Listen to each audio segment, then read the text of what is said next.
Okay. So that there are a couple things going on in the presentation. So war, Beirut, and architecturally inspired fashion. I've become interested, over the past year and a half, about how can architecture touch more people, or how can architectural inspiration touch more people. A lot of times, unfortunately, architecture is a quite privileged space, and the sort of the challenge between what is architecture and what is building and what is construction. They're very different things. But this discussion is about how can we create architecture that is able to reach out to a larger population. And I was quite envious about fashion, because fashion is very much a medium which reaches a higher density of population than good architecture could ever touch. We think of fashion in a way that it's accessible to all, and funny enough, even the highest the highest sort of top shelf fashion brands are sold more in countries of crisis, and in countries where they're more economically challenged than they are in first world cities, because people, when you're put into disparity, are quite keen on expressing themselves. So fashion as a language that can reach a larger population. The other concept which comes into play is the refugee, and funny enough, myself as a refugee, I had to leave my country of origin in the early 70s. And a lot of times people think of a refugee maybe as someone in dire economical circumstance, or in dire political circumstance, but regardless of your current economical state, or regardless of whether you found a place to call home, if you were a refugee at one point, you still are a refugee. It's nothing you can disregard. The fact that I had to leave my homeland can't suddenly be reduced or removed, regardless of what's happened since then. And you come to the conclusion in a lot of ways, especially during our times, that we are all refugees, and that's where WAAR comes in, WAAR. What I mean by we are all refugees, in a way, even if you've been, let's say, grandfathered into a country and you've lived in that country for 200 years, during the pandemic, you became a refugee in your own city. You became very much isolated in your own space. It no longer had to do with national or international boundaries. It had to do with very personal boundaries. So the usage of the word refugees is quite metaphorical in that sense. So we're all refugees. WAAR is a project I've been working on and trying to sort of express and communicate this diaspora that is the present day condition. I'm going to play this little film. All right, I think you should hear the noise. If you can't hear the soundtrack, please let me know. Yes, Turks.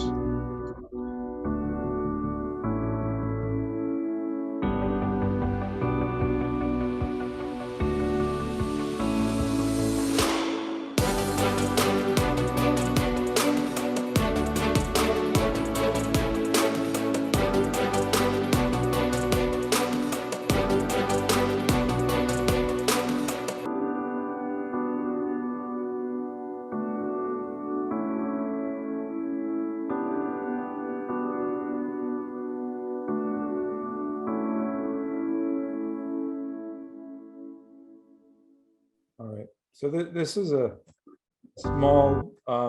small example of my visualization of this, this urban phenomenon. The condition of the urban, of the refugee and of the urban condition have always been side by side. When we're transplanted from city to city, as does most of the world's population, we gravitate to this sort of 2% of the earth, which is the urban condition, and we all live in urban conglomerations, and the world at large is quite empty. But unfortunately, due to social and political and these sort of conditions that I'm not going to get into now, there is still this sort of disparity for land and disparity for ownership, and people are denied places to live and places to grow up, and children are denied their grandparents, and so regardless of where you're at, and regardless of we're all very much refugees, and then there's this condition of namelessness or placelessness that ties us all together. And here's one of the sort of clutches that I created that signifies this condition. And the reason why I'm trying to communicate the refugee crisis through a lady's clutch is because what's beautiful about a woman's clutch is when she uses it, she only packs the bare essentials, right?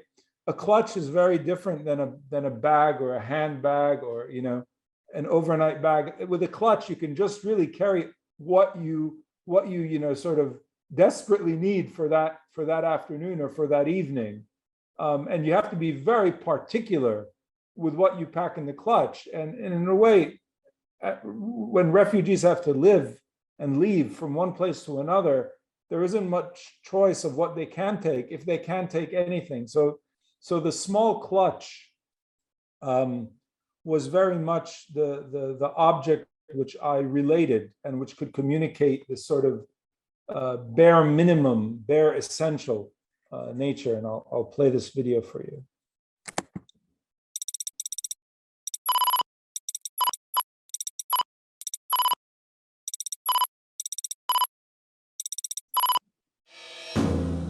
Yeah. So when you look at the name, your picture, your place of destination, it's blank, because at the end we really don't know. I mean, sometimes even people are forced to change their names just to blend in, and that's quite unfortunate. And when they change their names, they change the way they look sometimes, and maybe it's natural, but is it really natural? And I'm finding this condition quite bizarre, and I'm just trying to analyze it and understand it through fashion. Here I'm sort of visually experimenting with the concept of the person carrying the clutch and the sort of the word destination. So the concept of destination, you think of a finality, but there are lesser and lesser finalities, and one thinks of where they are and where they're going to be and where they're going to go. They're very different things, and you see the shift in the body of the woman, and the shift in the letters, and in this sort of urban condition, which can be anywhere from Belgium to Bucharest to Brooklyn. There's always a pavement, and there's always a steel door and some brick. Again, the displacement, the urban condition, the hand itself, which is quite a bold hand, and it challenges the notion of what the hand that would hold this clutch would be or should be. The architectural tectonics, and this is how architecture turns into it, is when I started to design these items, and how does one design an item? One designs an item by what informs your education and what experiences you've carried along. And the city has always been a place where I've learned and where I've grown, and where one might have found a romantic affair as a young person to a place where they might have saw unfortunate circumstances like death or murder. And the city carries a lot of things in it, and the textures and the patterns of the city, from the metal grating in the sidewalk to tracks of a subway to street posts to cracks in the sidewalk, and all of this started informing the product that I started to design. And of course, the question of home, and well, how can I remind people that home is not something that you're guaranteed, that home is something that you're seeking. It's a pursuit. We have a pursuit to find home, and regardless of how long we've been in our current place, is this home? So this is a manifesto of sorts, and I'm declaring this condition that this is war. This is war against myself, and this is war against the normalcy that society tries to let us feel that we are normal, or that we are stable, or that we have this sense of security, or a sense of belonging to space. I try to come to terms with my war on a daily basis, and I find it quite difficult. So I'm trying again to capture these conditions of elegance and urban patina within the context of the clutch. This is another clutch, and in this one I'm just focusing on name, origin, and destination, because it would be nice if I could come to terms with those three things. Maybe if I can come to terms with them temporarily, and I say the word temporarily for myself, can I come to terms with them for my children? And this clutch in itself has this sort of structural grid, and all of these clutches are 3D printed because of the autonomy of the product and means of production. We don't need a skilled craftsperson in a specific country to come up with a product that the refugee in us can apply technology and create beauty within the crisis that they're currently in. So crisis and creativity can go hand in hand. This is another one where it's more about the softness of the gesture, the softness of the grating. That although a mesh is very much a rigid urban component, it also can be welcoming to the touch. Interestingly enough, the gesture has found attraction to certain individuals. This is a young lady by the name of Hannah, and funny enough, Hannah is a Saudi feminist. She's half Saudi, half British. She has, and she's an influencer on social media, and this is a means of communication in today. And she's taken on two of our bags, and they've really started to sort of gain some visual appeal, and people aren't shy to say that we are all refugees, because it's something that connects us more than it separates us. Here's one of the groupings that I like to think of as a black and orange compilation, and you can see the nature of the message. It's quite clear. The grays and greens, again, urban inspired, urban textures, urban fabrics. and there was a small article that the national newspaper. Okay, so this was, that the article here is talking about the refugee, crisis, and the fact that today, there's almost 80 million refugees in the world, and these are people that are documented by the United Nations as being refugees.